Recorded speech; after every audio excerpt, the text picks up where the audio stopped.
رسول اللہ صلی اللہ علیہ وآلہ وسلم نے ارشاد فرمایا کہ تمام اعمال کا دار و مدار نیت پر ہے، اور ہر عمل کا نتیجہ ہر انسان کو اس کی نیت کے مطابق ہی ملے گا۔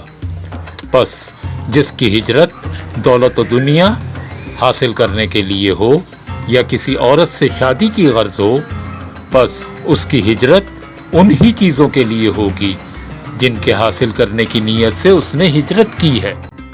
رسول اللہ صلی اللہ علیہ وسلم نے ارشاد فرمایا، اسلام کی بنیاد 5 چیزوں پر قائم کی گئی ہے۔ اول، گواہی دینا کہ اللہ کے سوا کوئی معبود نہیں، اور بے شک محمد صلی اللہ علیہ وسلم اللہ کے سچے رسول ہیں، اور نماز قائم کرنا، اور زکوٰۃ ادا کرنا، اور حج کرنا، اور رمضان کے روزے رکھنا۔ آپ صلی اللہ علیہ وآلہ وسلم نے ارشاد فرمایا کہ ایمان کی 60 سے کچھ اوپر شاخیں ہیں، اور حیا بھی ایمان کی ایک شاخ ہے۔ رسول خدا صلی اللہ علیہ وسلم نے ارشاد فرمایا، مسلمان وہ ہے جس کی زبان اور ہاتھ سے دوسرے مسلمان بچے رہیں، اور مہاجر وہ ہے جو ان کاموں کو چھوڑ دے جن سے اللہ نے منع فرمایا۔